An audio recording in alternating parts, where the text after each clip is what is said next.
मुझे अजय जी ने स्पेशली एक बात बताई थी कि भाई मैम आप ऐसा किया कीजिए कि हमें पहले से ही इन्फॉर्म कर दीजिए, प्री इन्फॉर्म कर दीजिए कि रिगार्डिंगली कि आपका next of the concern topic क्या होगा। तो उनका ये काफी अच्छा एडवाइस था जिसको कंसिडर करते हुए मैं कल से जब भी आपको आपके सेशंस के लिए जूम लिंक जाएगा उसी समय डिक्लेयर हो जाएगा कि आपको टॉपिक किस चीज का बताया जाने वाला है। ठीक है, तो आज से नहीं, हम आपको कल के जब भी सेशंस की लिंक मिलेगी तो उसमें आपको टॉपिक भी स्पेसिफाइड होगा। अगर कोई भी डाउट आता है रिलेटिवली उस टॉपिक के कंसर्न में तो ड्यूरिंग द सेशन आप मत पूछिएगा। Reason behind that is stuck off होने की वजह से हम तुरंत आंसरेबल नहीं कर पाएंगे। ठीक है, आप, क्योंकि इसका एक रीजन है, मेरे पास जो क्लाइंट्स डाउट लेकर आते हैं ना, मेरे पास प्रॉब्लम ये होती है कि आप पूरी बात हमें बताइए।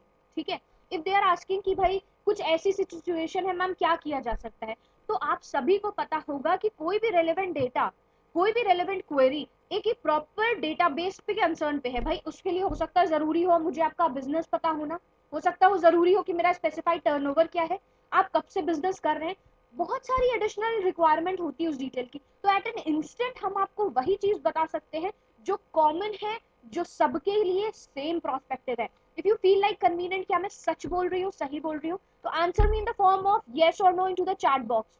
कल से आप सभी को मिल जाएगा वो इंफॉर्मेशन जो सेशंस के कंसर्न में दी जाएगी update. Are you guys clear? Fine. Session start करने से पहले दो बातों को मैं बिल्कुल बेसिक क्लियर करूंगी। आज की जो डीलिंग होगी वो होगी GSTR 9 एनुअल रिटर्न फाइलिंग की। ठीक है, तो ये जो फाइलिंग है इस कंसर्न में बहुत से लोगों के मन में जो डाउट्स है, अगर आपके भी मन में है तो क्वेश्चन तैयार रखिएगा। व्हाट्सएप पे आपको क्वेश्चन डिलीवर करना है, आपको रिस्पेक्टिव आंसर वही मिलेगा। ठीक है, सेशंस को यहीं पे स्टार्ट करती हूँ, कुछ बेसिक बातों से शुरुआत करेंगे। GSTR 9 annual return filing process. ठीक है, हम सभी को पता है जो भी regular category of tax payers होते हैं उनके लिए GSTR 9 और 9C ऑडिट बनाया गया है। कॉम्पोजिशन वालों के लिए 4 है। तो अभी हम कॉम्पोजिशन वालों की बात नहीं करेंगे, हम उन टैक्स पेयर्स की बात करेंगे जिन्होंने खुद को रेगुलर कैटेगरी में रजिस्टर किया है and who are eligible for GSTR 9 filing annual return form. अब अगर हम बात करते हैं उनकी एलिजिबिलिटी के कंसर्न में, तो ऐसे कौन से टैक्स पेयर हैं जिनको जरूरी है फाइल करना और किनको जरूरी नहीं है। सबसे इंपॉर्टेंट चीज, अगर आपके बिजनेस का turnover in the preceding financial year up to 2 crore है तो ये आपके पास ऑप्शन है, ये आपके पास चांस है कि आप भैया मन है तो अपना ऑडिट GSTR 9 फाइल कीजिए, अगर नहीं मन है तो आप मत फाइल करिए। That is all upon you completely. Second important चीज, अगर टर्नओवर आपका 2 करोड़ से लेके 5 करोड़ की रेंज में आता है, इन दैट केस आपको एनुअल रिटर्न फाइल करना मैंडेटरी हो जाता है। हालांकि ऑडिट करना इज ऑप्शनल। ऑडिट उन्हीं लोगों के लिए लागू होता है जिनका turnover in the preceding financial year 5 crore से ऊपर जाएगा, वही लोग करेंगे खाली audit. Is this clear guys? तीसरी इंपॉर्टेंट बात जो मैं बताने वाली हूँ वो है ड्यू डेट के कंसर्न में। तो ड्यू डेट के कंसर्न पे जो पोर्टल अभी हाईलाइट कर रहा है, annual return filing GSTR 9 for the financial period 2021 के कंसर्न में वो डेट है 31/12/2021। ये स्पेसिफिक डेट है, इसमें अभी कोई चेंज, कोई अमेंडमेंट नहीं आया है, कोई नोटिफिकेशन नहीं आया है। अगर आता है तो हम आपको उस कंसर्न में भी जरूर बताएंगे। फॉर द टाइम बीइंग इसका जो ड्यू डेट है वो है 31/12/2021। इसको लेके आज डिस्कशन इसलिए कर रही हूँ, अगस्त का महीना चल रहा है, दिसंबर में रिटर्न्स की फाइलिंग होती है, लेकिन इसके कंसर्न में बात मैं क्यों कर रही हूँ वो बताना चाहती हूँ। आप सभी को पता होगा फाइनेंशियल पीरियड 2000, ये जो 2021 का चल रहा है फाइनेंशियल पीरियड 2021, इस 2021 के अंतर्गत कोई भी चेंज, कोई भी अमेंडमेंट जो आता है, ठीक है, कोई भी तरीके का चेंज अगर आ रहा है या कोई भी तरीके का अमेंडमेंट करना है तो वो सिर्फ 2 प्रोस्पेक्ट्स में पॉसिबल है। अगर आपसे कोई सेल छूट गई है या परचेज की ITC लेना छूट गया है, ठीक है, किसी भी तरीके का कोई एडजस्टमेंट करना है, तो वो मैंने एक प्रीवियस सेशन में आपको बताया था, उसके लिए आपके पास 2 ऑप्शंस अवेलेबल हैं। या तो आप सितंबर मंथ में उन सारे एडजस्टमेंट्स को कर लीजिए, सारे एडजस्टमेंट को सितंबर मंथ में करके उसकी फाइलिंग कर दीजिए, या तो ये जो चांस है वो आपको मिलेगा फाइनल केस में, that is annual return filing के कंसर्न में। विच एवर केस में बी हाई। तो दोनों के कंसर्न में देखा जाए तो एनुअल रिटर्न बहुत दूर है और सितंबर का महीना बहुत पास है। तो अगर किसी भी तरीके की कोई भी एडजस्टमेंट अगर वो बड़ी है और आपको लग रहा है कि इसको कर लेना चाहिए तो उसे करवा लीजिए अपने क्लाइंट से, या आप खुद भी कर लीजिए। क्योंकि अगर आप एनुअल रिटर्न का टाइम वेट करने वाले हैं तो एनुअल रिटर्न फाइलिंग में अगर ये छोटी छोटी दिक्कतें बल्क फॉर्म में हो गई तो एनुअल रिटर्न फाइल करने में प्रॉब्लम आने वाली है। ठीक है। अब जैसे कि मैंने एक और बात बताई थी कि सितंबर के महीने में एडजस्टमेंट पॉसिबल है, साथ ही आईटीसी को क्लेम भी कर सकते हैं। अगर फॉर द फाइनेंशियल पीरियड 20-21 के कंसर्न में अगर आपने आईटीसी क्लेम नहीं किया है किसी भी रिस्पेक्टिव फाइनेंशियल पीरियड, किसी भी फाइनेंशियल मंथ का, स्पेसिफिकली मंथ का अगर आपने आईटीसी नहीं क्लेम किया है तो प्लीज उसे आप इसी महीने की रिटर्न फाइलिंग जीएसटीआर 3B की फाइलिंग करने से पहले पहले कर लीजिएगा।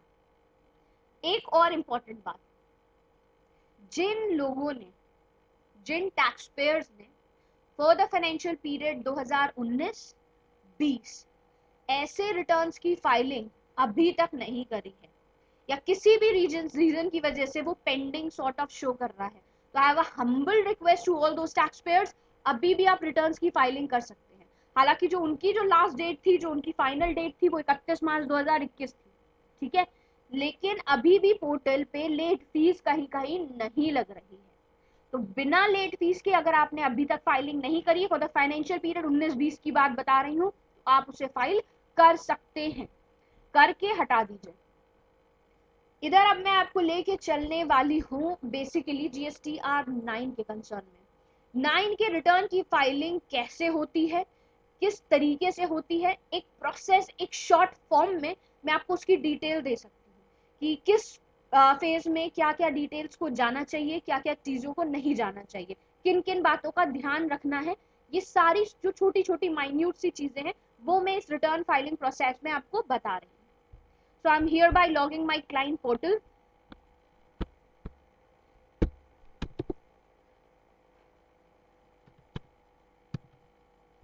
Is my voice completely clear to everyone?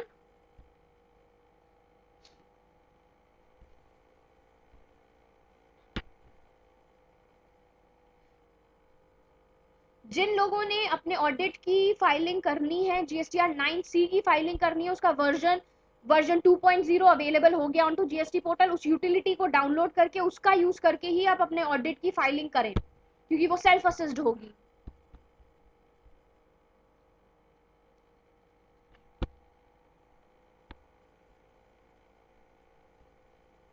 हम बात करें for the financial period 2021।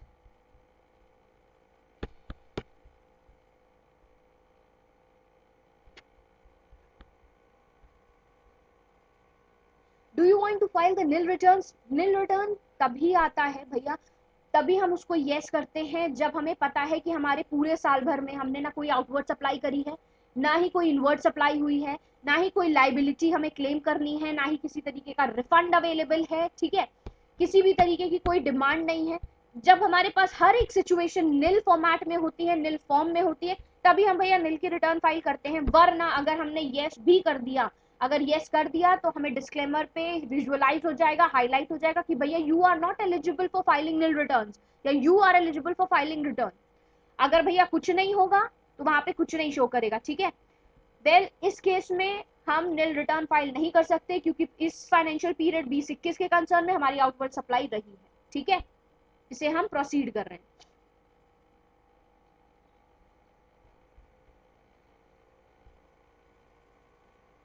As here by you can see guys कि यहाँ पे बहुत सारी जो सिस्टम है वो आपको दिख रहा होगा टेबल के फॉर्म में। आप यहाँ से दिख रहा होगा कि डाउनलोड कर सकते हैं जीएसटीआर 9 सिस्टम, ऑटो पॉपुलेट होता है, आपको पीडीएफ समरी यहाँ पे मिलती है जीएसटीआर 9 की, डाउनलोड कर सकते हो। डिटेल ऑफ जीएसटीआर 1 और आईएफएफ की पूरी पूरी समरी को यहाँ पे डाउनलोड करोगे, और इनफैक्ट करना ही चाहिए। करना इसलिए चाहिए क्योंकि जब आप डाउनलोड करते हो ना, और जीएसटीआर 3B की फाइलिंग, जितनी भी जीएसटीआर 3B की समरी है पूरी डिटेल्स यहाँ पे डाउनलोड हो जाएगी। तो इस डाउनलोडिंग का सबसे पहली चीज आपको डाउनलोड करना चाहिए। डाउनलोड करने से ये होता है कि जब आप वैल्यू को यहाँ पे चेक ऑन करते हो ना, तो प्रॉपर रिकंसिलेशन के केस में आपको ये फिगर्स, ये सारे अपडेट हेल्प करते हैं। Table number 8A documents detail, ये वो वाली डिटेल्स होती हैं जो आपके सप्लायर, जो सामने वाला पर्सोनल है, जब वो GSTR 1 के अंदर फाइल करता है तो उसकी जो एडिशनल डिटेल्स है वो सारी यहाँ पे आती हैं। तो ये सारे टेबल्स को आप डाउनलोड करके रखिएगा। जब आप GSTR 9A की फाइलिंग कंप्लाई कर रहे हो, 9 की फाइलिंग कंप्लाई कर रहे हो, तब आपको ये सारी डिटेल्स का रिक्वायरमेंट पड़ेगा। तो सबसे पहले आप इनकी रिटर्न्स की फाइलिंग को डाउनलोड कर सकते हो। एज लाइक अभी मैं एक GSTR 1 और IFF की डिटेल्स को डाउनलोड कर रही हूँ।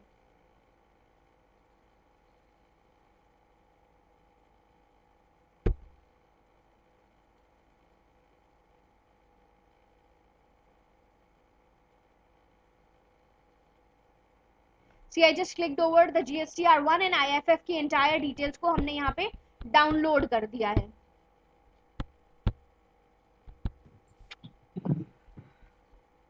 अभी इसके अंदर मुझे सारी डिटेल विजुअलाइज हो रही है कि table number 4A, 4B, 4C के अंदर, 6B के अंदर, 6C के अंदर B2B इनवॉइसेस की कौन कौन सी डिटेल है, ठीक है, B2C की क्या डिटेल्स है, सारी डिटेल्स मुझे यहाँ पे प्रॉपर फॉर्मेट में दिख रही है, ठीक है।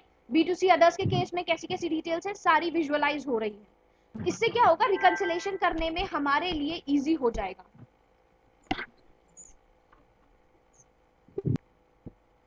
Excuse me guys, just for a single second.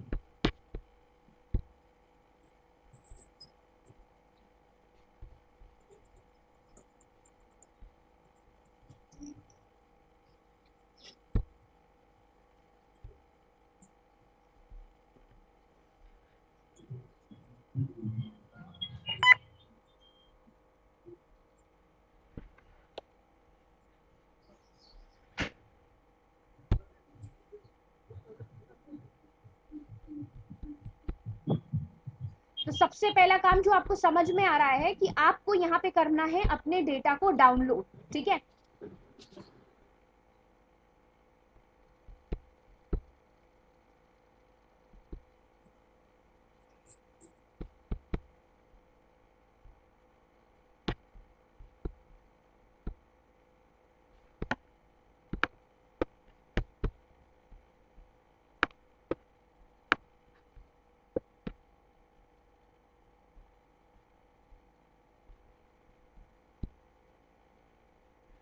Moving towards ahead, आप देख पा रहे होंगे कि यहाँ पे है टेबल नंबर 4। टेबल नंबर 4 के अंदर वो सारी डिटेल्स आती हैं जो कि आपने आउटवर्ड सप्लाई करी है।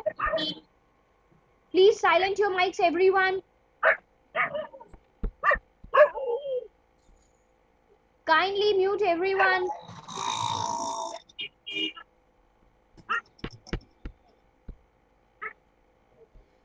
अनिल वैद जी काइंडली अपने माइक को म्यूट कीजिए।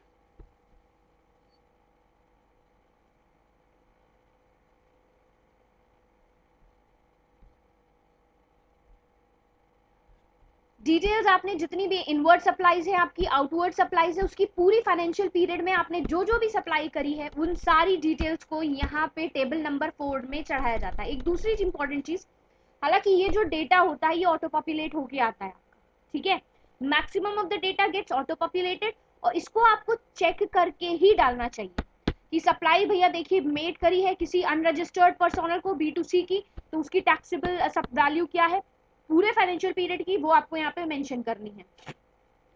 एक इंपॉर्टेंट बात, अगर मैं बात करूं यहाँ पे ITC के कंसर्न में या डेटा के कंसर्न में, जो वैल्यू हाईलाइट हो रही है यहाँ पे, वो आपकी 15 जुलाई 2021 तक की ही हाईलाइट हो रही है, ठीक है। उसके बाद की आगे के एडजस्टमेंट में होंगी। तो अभी तक का फिगर कहाँ का है, 15 जुलाई 2021 तक का ही अवेलेबल है, ठीक है। Am I clear to everyone? अब अगर आपने कोई भी B2B की सप्लाई करी है, रजिस्टर्ड पर्सोनल को करी है, तो उसकी डिटेल्स आपको यहाँ पे मिलेगी। जीरो रेटेड सप्लाई हो गई, अगर कोई भी सेल्स यूनिट की कंसर्न में करी है तो उसकी डिटेल आएगी। हमारे केसेस में ये चीजें अवेलेबल नहीं थी, तो जितनी नेट वैल्यू है रजिस्टर्ड और अनरजिस्टर्ड को लेके, उसकी टोटल सब वैल्यू हमारे पास यहाँ पे एनकलकेट करके आएगी, ठीक है। ये ऑलरेडी यहाँ पे सेव्ड है, तो हम इसके साथ कोई भी छेड़खानी नहीं करने वाले। Moving towards ahead table number 5। अब टेबल नंबर 5 के अंदर वो डिटेल्स आती है जो टैक्सेबल नहीं है बेसिकली, ठीक है। अब जैसे कि आपकी हो गई zero rated supply, export without the payment of tax, अगर without the payment of tax कुछ किया है तो उसकी जीरो रेटेड की सप्लाई की वैल्यू यहाँ पे आएगी, नील रेटेड, एग्जेम्प्ट, ठीक है, नॉन जीएसटी की कोई सप्लाईज है तो ऐसी कंसर्न में कोई भी सप्लाईज होती है उसकी सारी डिटेल्स आपको यहाँ पे मिलेगी। अच्छा, एक इंपॉर्टेंट बात, ये दोनों टेबल मैंने बता रही हूँ, लेकिन इस केस में मैं आपको यहाँ पे एक चीज बताना चाहती हूँ कि भाई क्या है, अगर किसी भी तरीके का फाइनेंशियल पीरियड में, अगर किसी भी तरीके का, नोट करके ये बात लिख लीजिए, फाइनेंशियल पीरियड 2021 के अंदर अगर किसी भी पीरियड का आपने आउटवर्ड सप्लाई छूट गई है गलती से, ठीक है, अगर आउटवर्ड सप्लाई अगर छूट गई है, दैट टू इट्स टैक्सेबल, ठीक है, अगर वो रजिस्टर्ड की है, अनरजिस्टर्ड की है, तो उसका एडजस्टमेंट आप टेबल नंबर 4 में जाके दिखाओगे। Are you getting my point? अगर कोई ऐसी सप्लाई है जो एग्जेम्प्ट की है, ठीक है, एग्जेम्प्ट है जिस पे पे नहीं करना है टैक्स, उस कंसर्न में कोई ऐसी सप्लाई है जो आपको दिखानी चाहिए थी और आपने नहीं दिखाई है, उसका एडजस्टमेंट आप यहाँ टेबल नंबर 5 के अंतर्गत जाकर करोगे। And that is very important and mandatory. जब आप इस रिटर्न की फाइलिंग करने जाओ उससे पहले पहले आपको ये चीज करनी ही करनी है, क्योंकि अगर ये चीज इस रिटर्न की फाइलिंग के बाद हुई तो उसे आप कभी एडजस्ट नहीं कर पाओगे। Maybe then and in that case there can be a situation कि भाई उस समय अगर आपने फाइलिंग करी तो बैलेंसेस टैली करने में, रिकंसाइल करने में डिफरेंसेस आएगा और डिफरेंसेस की वजह से आप रिटर्न की फाइलिंग नहीं कर पाएंगे। आप सभी को क्या मेरी बात क्लियर हो रही है? Please answer me in the form of yes or no.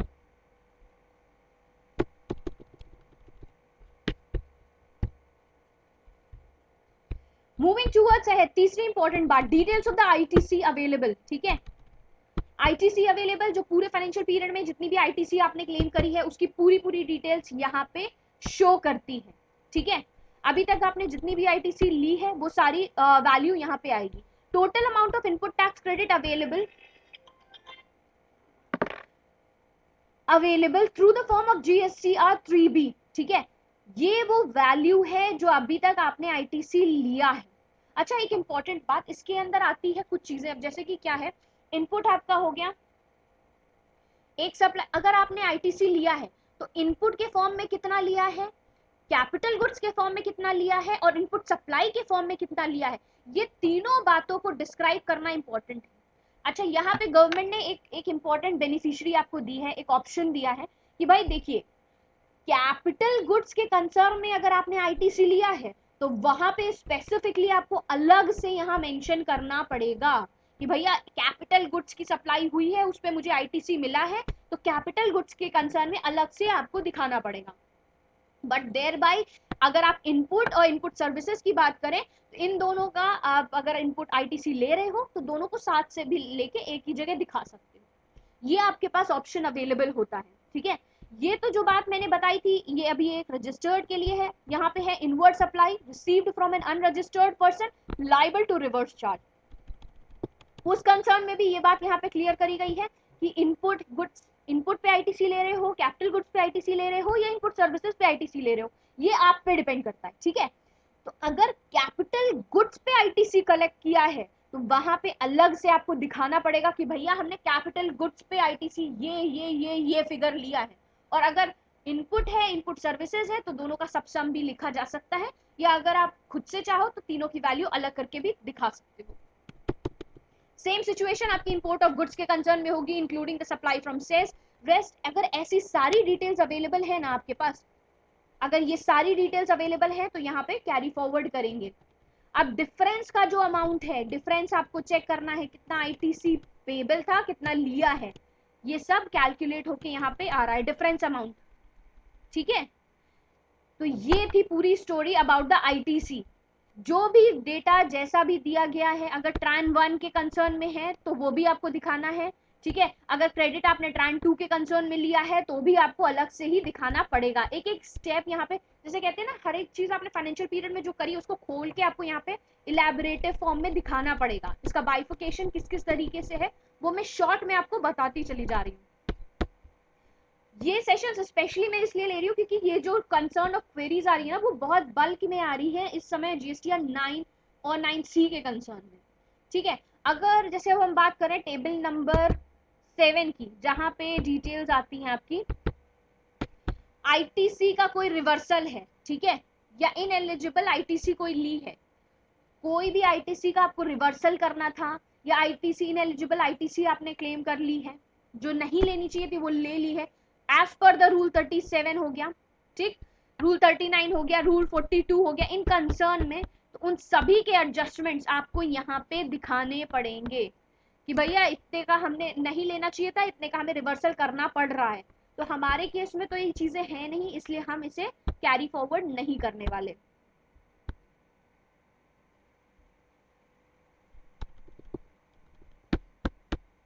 अब टेबल नंबर 8 की कहानी क्या है सुनिएगा, अदर आईटीसी रिलेटेड इंफॉर्मेशन, ठीक है, अदर आईटीसी रिलेटेड इंफॉर्मेशन क्या है, ये वो वाली डेटा है जो आईटीसी एज पर 2A आती है, लेकिन ये वो नहीं है, समझिएगा, जो टेबल नंबर 6 के अंदर देखी थी, ये एडिशनल कोई अलग से जो आईटीसी आप लेते हो उसकी सारी डिटेल्स आपको यहाँ पे विजुअलाइज होगी, ठीक है।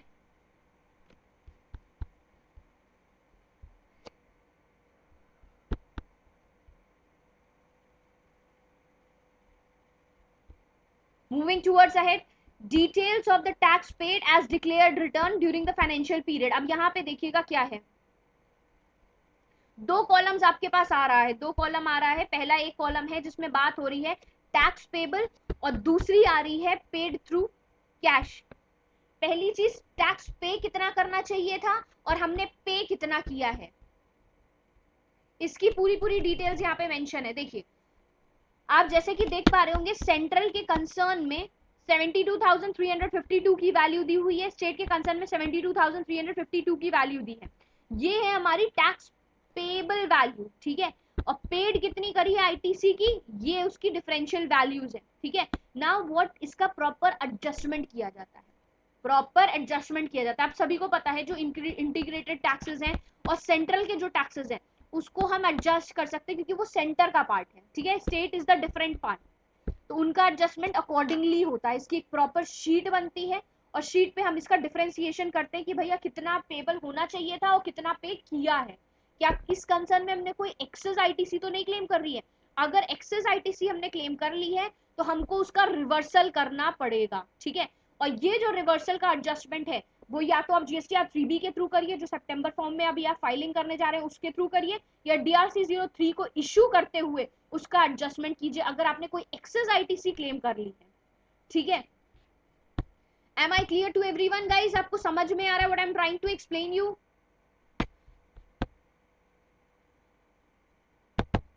टेबल नंबर 10, 11, 12 एंड 13 ये सब एक साथ आ गया है, ठीक है। अब टेबल नंबर 10, 11, 12, 13 क्या बात करता है, मैं मोटी सी बात आपको समझाऊंगी यहाँ पे, क्या है कि भैया देखो, आपका जो कोई पिछले साल का एडजस्टमेंट था वो आप अभी कर ले रहे हो, ठीक है। Particular transaction for the financial year declared in the return of next financial year specific period, मतलब 20-21 का था, 21-22 को डिक्लेयर करें, सप्लाईज या टैक्स डिक्लेयर थ्रू अमेंडमेंट्स, ठीक है।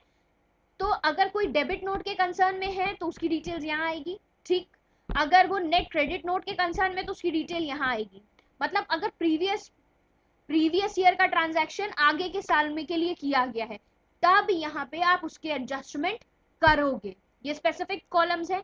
अगर आईटीसी का रिवर्सल है avail during the previous financial year के कंसर्न में कोई था जिसको आप इस साल में करने वाले हो तो उसकी डिटेल्स आपको यहाँ पे चढ़ानी पड़ेगी। ITC availed for the previous financial year जो आप इस साल ले रहे हो उसकी डिटेल आपको यहाँ पे मिलने वाली है। तो भैया देखिए हमारे साथ ऐसा सच कोई भी स्पेसिफिकेशन नहीं, कोई डेटा नहीं है, तो हमारा जो टोटल टर्नओवर वैल्यू दिखा रहा है वो फाइनल वही 28 दिखा रहा है, 82893,994.96, ये एग्जैक्ट वही फिगर शो कर रहा है जो पहले कर रहा था।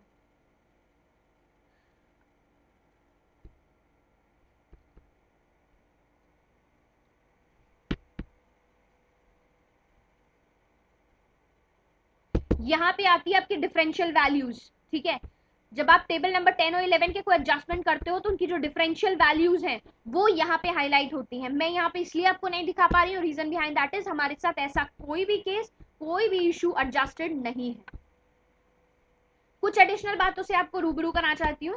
This is the particulars of table number जो आपका 15 होता है, basically talks about your demands and refund. Demands and core refund के कंसर्न में ये टेबल नंबर 5 स्पेसिफिकेशन देता है। बट इंपॉर्टेंट चीज जो यहाँ पे ध्यान रखनी है, अगर मान लीजिए अगर आपको इसको क्लेम नहीं करना है, अगर आपको उसका स्पेसिफिकेशन नहीं करना है, तो ये डिपार्टमेंट ने आपको ये वाला ऑप्शन इट्स कंप्लीटली ऑप्शनल दे रखा है। अगर आप चाहो तो अपने रिफंड की डिटेल्स आप यहाँ चढ़ा सकते हो। अगर कोई रिफंड क्लेम, जैसे कि मान लीजिए क्या है, टोटल कोई रिफंड क्लेम हुआ है तो उसकी डिटेल आप यहाँ चढ़ा सकते हो। कोई रिफंड सैंक्शन हुआ है तो वो कर सकते हो। कोई आपका रिफंड रिजेक्ट हुआ है पूरे फाइनेंशियल पीरियड 2021 के कंसर्न में, तो यहाँ पे उसका डेटा हाईलाइट होगा। ठीक है, कोई डिमांड है, अगर टोटल डिमांड ऑफ टैक्स हुआ है या कोई पेंडिंग आपका रिफंड है, तो ऐसी कोई भी सिचुएशन अगर आपके फाइनेंशियल पीरियड 2021 के कंसर्न में आई है तो उसको आप यहाँ पे अपग्रेड कर सकते हो, यहाँ पे चढ़ा सकते हो।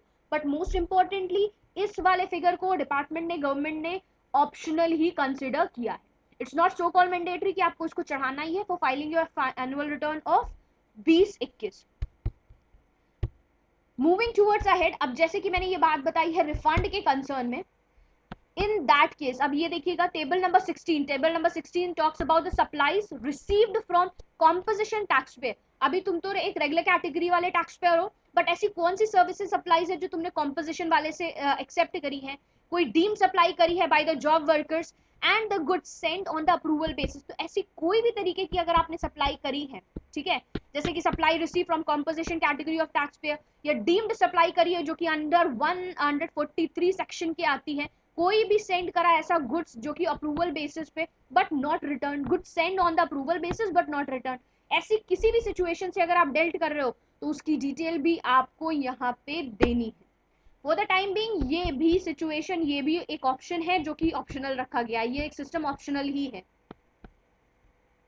अब जैसे कि अब आप देख पा रहे हैं HSN वाइज समरी, अब आपने पूरे साल के अंदर, पूरे साल में जितनी भी आउटवर्ड सप्लाईज करी है उनकी HSN वाइज डिटेल्स आपको टेबल नंबर 17 में देनी होती है। अगर आप कोई इनवर्ड सप्लाईज करते हो उसकी HSN वाइज डिटेल आपको टेबल नंबर 18 के अंदर देनी होती है। हालांकि ये सारे जो सिस्टम है इनको ऑप्शनल ही रखा गया है। Reason behind that is, optional रखने का सिस्टम ये था कि आपको पता है कि पूरे फाइनेंशियल पीरियड में अभी के लिए हम सभी को पता है कि जो चेंज आया था इस पीरियड में कि अब आपको HSN की डिटेल डालना इंपॉर्टेंट एंड मैंडेटरी है। अगर आप ये नहीं दोगे तो आपके लिए बहुत सारी प्रॉब्लमैटिक सिचुएशन आ जाएगी while you file your returns. तो जब आपके लिए मैंडेट कर ही दिया गया है कि भाई 4 डिजिट का HSN डालना जरूरी है, 5 डिजिट का HSN डालना है, 6 डिजिट का HSN डालना है, तो यहाँ पे जब आप एनुअल रिटर्न की फाइलिंग करते हो तो इस जगह पे आपको ये सिस्टम ऑप्शनल दे दिया गया है। ठीक है, if you having those details you can file or comply with it, if you don't want आप उसे छोड़ भी सकते हैं। लास्ट यहाँ पे टेबल बात कर रही है आपकी कोई भी लेट फीस पेबल है या पेड है, ऐसी कोई सिचुएशन है तो वो यहाँ पे टेबल नंबर 19 में डेल्ट ऑफ करेगी। Am I clear to everyone? यहाँ पे आज के पूरे सेशन में मैंने GSTR 9 एनुअल रिटर्न फाइलिंग कैसे करने हैं या करी जाती है एक प्रॉपर जस्ट फॉर्म में एक्सप्लेन कर दिया। इन एडिशन टू विच अगर आपको कोई एडिशनल प्रॉब्लम या क्वेरी आती है तो प्लीज 7393977569 पे हेलो मैसेज डिलीवर करके अपने डाउट्स को वहां पे डिलीवर कर दीजिएगा। Irrespective of the fact that कि अगर कोई भी प्रॉब्लम अगर केस के कंसर्न में नहीं है, अगर कोई केस डीलिंग नहीं है तो आपकी कंसल्टेशन चार्जेस नहीं लगेगी, और else you will be liable to pay 99 rupees for per consultation. Rest आज के लिए बस इतना ही, सेशन को यहीं वाइंड अप करना चाहूंगी। होपफुली कल के सेशन में 9:30 फिर से मिलती हूँ आपको अपडेट लिंक के साथ प्लस सेशन की इंपॉर्टेंट इंफॉर्मेशन के साथ कल मिल जाएगा। आज के लिए बस इतना ही। Keep yourself safe, sound and healthy. Till then, bye bye. Thank you so much.